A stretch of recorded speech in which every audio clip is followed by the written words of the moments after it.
Most people think net worth grows linearly, like a steady climb up a gentle hill. It doesn't. In reality, wealth jumps at very specific moments. It behaves more like a staircase with long, flat stretches, followed by sudden, massive leaps in elevation. If you are stuck at the same number year after year, it is likely because you are treating your money the same way at every level. But the rules of the game change depending on which step you are standing on. Today, we are breaking down the 4 major net worth milestones that redefine your relationship with capital. We will look at why the first $10,000 is about survival, why the first 100,000 is about momentum, why $500,000 is about leverage, and why hitting $1 million changes how money feels forever. If you've ever wondered why some people seem to accelerate while others stay stagnant, this explains why. By the end of this video, you will understand exactly which phase you are in and, more importantly, the specific behavior shift required to reach the next one.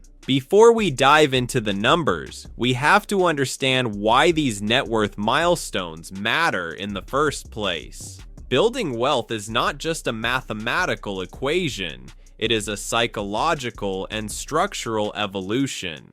Most people fail to build significant wealth because they don't realize that money has its own version of gravity. Below certain net worth numbers, money leaks out of your life faster than it grows. You have bills, emergencies, and the constant friction of survival. This is money gravity, and it keeps you anchored to the ground. Wealth only starts to feel real when you achieve escape velocity. Each milestone represents a level where that gravity gets a little bit weaker. However, there is a catch. If you miss the behavioral shift required at each milestone, you will fall back toward the baseline and you will fall hard. Many people sabotage milestone number 2 without even realizing they're doing it, simply because they are using the strategies that worked for milestone number 1. To move forward, you must be willing to leave old habits behind. The first major milestone is reaching a $10,000 net worth. At this stage, the core theme is control. For most people, this is the very first time in their lives that money stops feeling like an emergency tool and starts feeling like a foundation. Up until this point, you might have been living in survival mode, where every unexpected car repair or medical bill felt like a potential catastrophe. Reaching $10,000 is the proof that saving is actually possible, not just a theoretical concept you read about in books. It is the moment stability replaces chaos. What changes here is your ability to absorb small financial shocks without a sense of panic. This milestone is significantly more about your habits than it is about the actual dollar amount. $10,000 won't let you retire, and it won't buy you a Ferrari, but it provides the psychological shift from being a victim of your finances to being in control of them. The biggest mistake people make here is celebrating too early. They see 5 figures in their account and immediately drop their discipline, thinking they've made it, only to find themselves back at 0 a month later. This milestone doesn't make you rich, but it makes you dangerous to the status quo if you use it to build a launch pad. Once you move past the initial stability, you hit milestone number 2, the $100,000 net worth. This is where the core theme shifts to momentum. Charlie Munger famously said that the first 100,000 is a nightmare, but you have to do it. He was right. This is statistically the hardest milestone to reach because at this level, your own contributions are doing almost all of the heavy lifting. However, this is also the stage where compounding finally becomes visible to the naked eye. When you have $100,000 invested and the market moves up by 7%, you've just made $7,000 without lifting a finger. That is a tangible shift. At this stage, your savings rate starts to matter slightly less than your time in the market. Mistakes are still recoverable here, but they start to hurt more. Your mindset has to shift from merely saving to optimizing. People often stall at this milestone for years because because of lifestyle creep. They get a raise, they see their growing balance, and they decide they deserve a better car or a bigger apartment. They lose their momentum just as it's starting to work in their favor.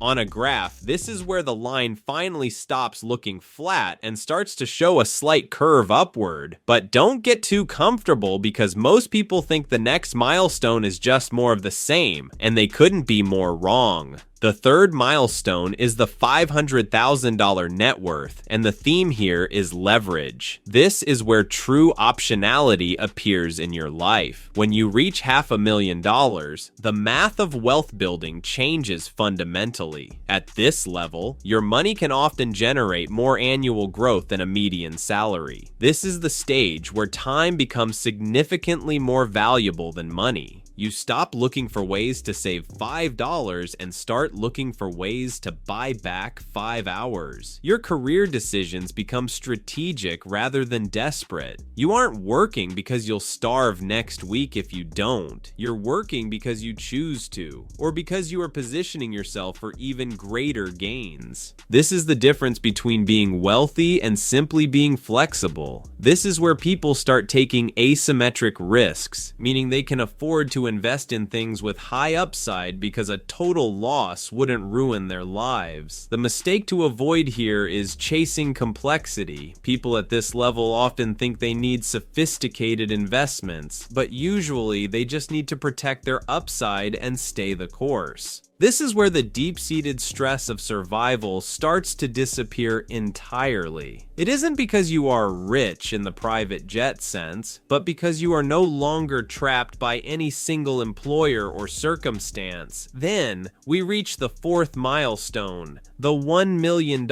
net worth. The core theme here is detachment. At this stage, money stops being the main character in your life story. For many, wealth becomes part of the infrastructure, like the plumbing in your house. It's essential, it's there, but you don't spend all day thinking about it. Decisions are now driven by your core values rather than the numbers on a screen.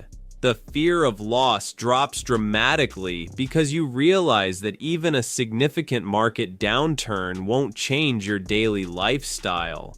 Interestingly, millionaires often feel calmer, but not necessarily happier in the way people expect. The invisible benefit of this milestone is the detachment from outcomes. When you have $1 million, you can pursue projects, businesses, or hobbies because they are intrinsically rewarding, not because they have to pay the rent. This is why some millionaires continue to live very simply. They have realized that the money bought them the freedom to not care about status. It's also why some people lose it all at this stage. They forget that the detachment should be from the need for money, not from the stewardship of it. This milestone doesn't change your life externally as much as you'd think, but it changes everything about how you feel internally. Unfortunately, a huge trap exists between these milestones. Call it the in-between danger zone. This is where you have enough money to be comfortable but not free. Progress often regresses here. Consistency bores before a breakthrough. Using statements like money doesn't matter or you only live once, people try to change their habits that led them there. Wealth building typically requires temperament above intelligence. Your behavior will fluctuate between emotional market reactions and logical plan adherence during these phases. The most successful people can stay rational when their emotions want them to spend, panic, or distract. How do you speed up the next milestone? Focusing on one stage-specific behavior shift is key. Tracking is everything if you want $10,000. Unmeasured things cannot be managed. Know every dollar in and out. Consistency is key to reaching $100,000. Automate your investments and let time do the work. Leverage becomes important when chasing $500,000. Try to earn more or invest in assets with high time returns. Protection is your top priority when you reach $1 million. You've won the game at that point. Just don't make a huge ego-driven blunder. Patience and positioning always outlast hacks and shortcuts. Wealth building is a marathon with changing terrain every few miles. You must adapt as numbers rise. Keeping the mindset of a person saving their first $1,000 while you have $500,000 may cause unnecessary fear. If you act like a billionaire with $10,000, you'll never reach milestone number 2. What milestone are you pursuing? Trying to gain control, momentum, leverage, or detachment? Understanding your location is the only way to reach your goals. Understand that progress is slow until it's rapid. In our next video, we'll explore what accelerates each stage and, more crucially, the psychological triggers that slow you down. Let's chat in the comments if this helped. Tell me your range, not the number, but the next milestone. Continue constructing.